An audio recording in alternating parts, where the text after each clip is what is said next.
Hey guys, in this video I'm going to show you how to get this effect. Okay, now this has a couple of things which is different from normal text. First of all, the texts are very closely packed and it's longer than usual, and the shadow isn't normal.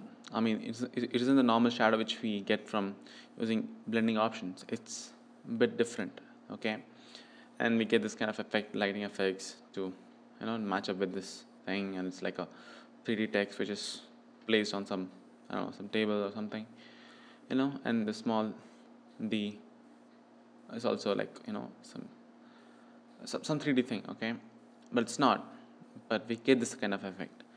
So let's get started. Go to file, new, web. Yeah, it's fine for me. Okay, now let's get the text first. Splash.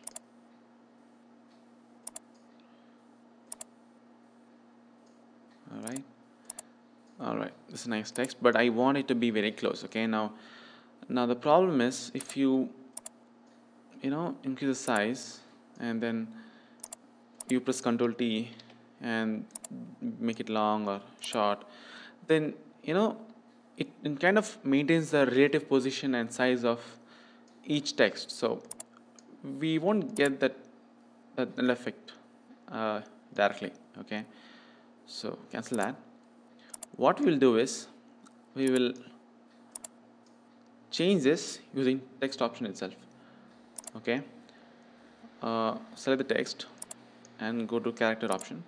If you're not getting this option, go to Windows, character. Okay, you get this Windows character.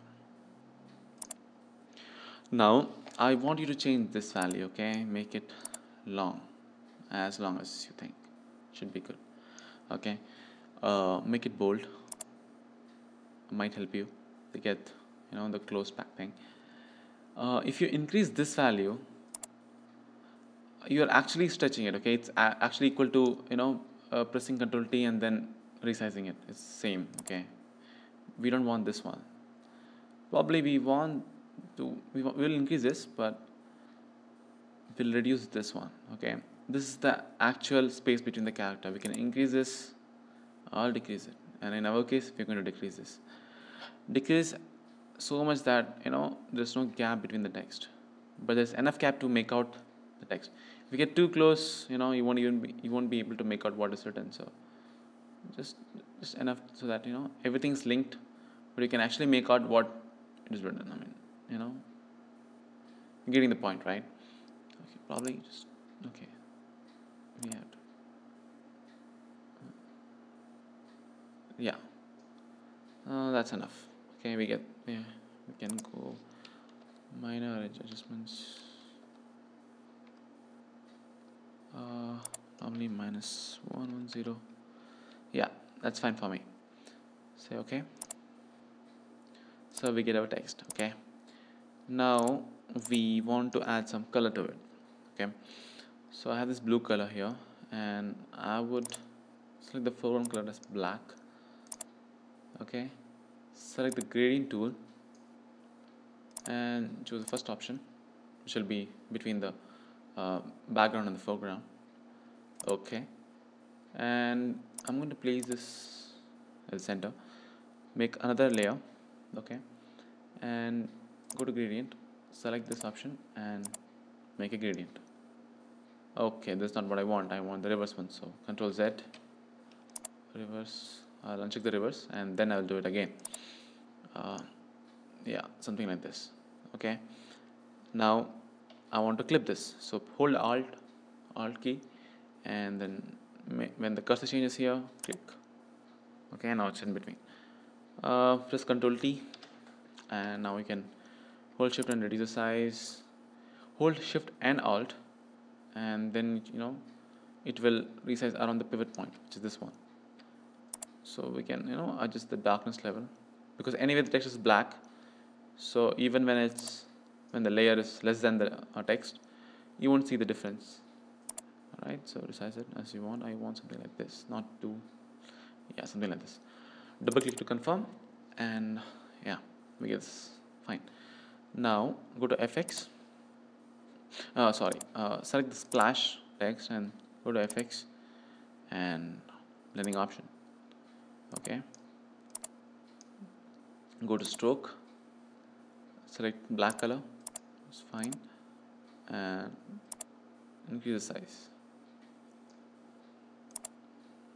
Yes, it's fine. Click OK. Now we have this effect and it's fine. So let's group this. Okay, so hold Control or Shift, click on both the layers and drag this to this icon. Okay, this folder kind of icon. That will group into a new folder. So yeah, now you can duplicate this by dragging this to the new layer. So now this is a duplicate. Okay, now what I want you to do is right click here. Okay, smart objects, click on this one. Now it's a single layer. Okay, single layer. Now I want you to right click or go to FX, blending options, color overlay. Okay, select black color, click OK. Okay, now this is black. Okay, now we are going to use this one as a shadow. Okay, how? I'll show you. Control Z. Okay, let it be perfectly aligned to the splash text. Now I want you to make another layer, select both the layers and merge layer. Okay, so now this is a separate layer which is merged and it doesn't have any kind of effect. Okay, we just want it to be a separate layer without any effect as black, and so place it right behind it. Okay, after getting this one, I want you to go to filters, go to blur, motion blur. Okay, now you can play around with the size of it. It kind of gives you the, when a car or something is going at a high speed and you take a photo, then it's blur, right? That kind of effect you will get with this motion blur. Okay, make sure the distance isn't too much, because if it goes out, then we won't get this portion. We will get a cut here and that won't be nice. So make sure that it is within the page. Yeah, this much is good. Okay, click OK. Right, now drag this below this text.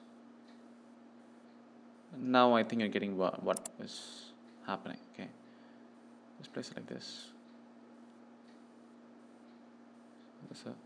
Make sure, so maintain a dark shadow just below the text. We can duplicate this by dropping here and becomes more intense. Now make a mask, select the brush, make sure the color is black, increase the size and reduce this hardness and start painting over here to get a nice effect. Now we are doing this with one layer. Do the same thing with other layer also. Soft effect. Reduce the size a bit and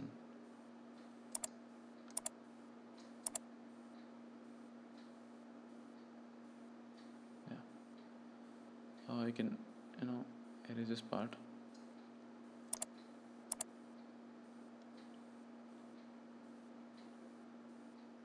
Yeah. Okay.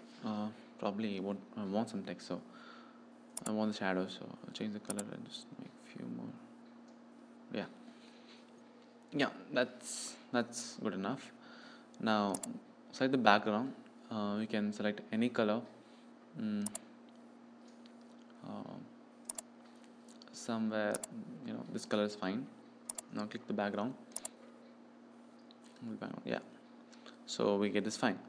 Now I want to add a lighting effect. Okay, so go to filter, render, lighting effects. Okay, now this point is the source light and this is like the focus. Okay, so let the focus remain the same. We just turn this around and keep it like this, so the light is coming from there. You can adjust this to increase the brightness and the area covering right? Bring this near so that, you know. Yes. Okay.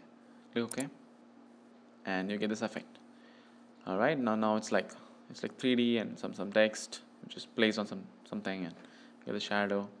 You can actually resize it. Press Ctrl T to probably make it more bigger. Confirm. The same thing here. Probably increase size here. And click on the mask and remove the extra shadow. Sorry. Yeah, extra shadow. It's dark here. We can reduce opacity a bit, so that, yeah. Okay, so with this effect, you can do minor adjustments. You can add a little more shadow over here. You can move it over here. Yeah, that's fine. And then select the mask and remove off this extra shadow.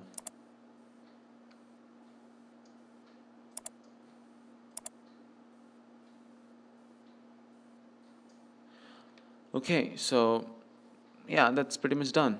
Okay, now we have to add another text, a small one. The splash. What is splash without the? Okay, sorry, I grouped it. Control Z. I think I grouped it. Yes, I did. Reduce the size. Place it over here. You can zoom in to place it better. Yeah, have I told you this? Hold space and then you can pan around, okay? Instead of clicking here and dragging, you can just hit space, you'll get this icon, and then drag around. Okay, place it here, okay? Go to FX, blending option, drop shadow, and color overlay. Now, color we can choose something like similar, a little brighter. Okay, you can play around with the shadow, probably increase the distance a bit, and no, a little bit thick. I can place. Yeah, that's fine. Click OK, and yeah, you get your text. Yeah, hope you have learned something, and see ya.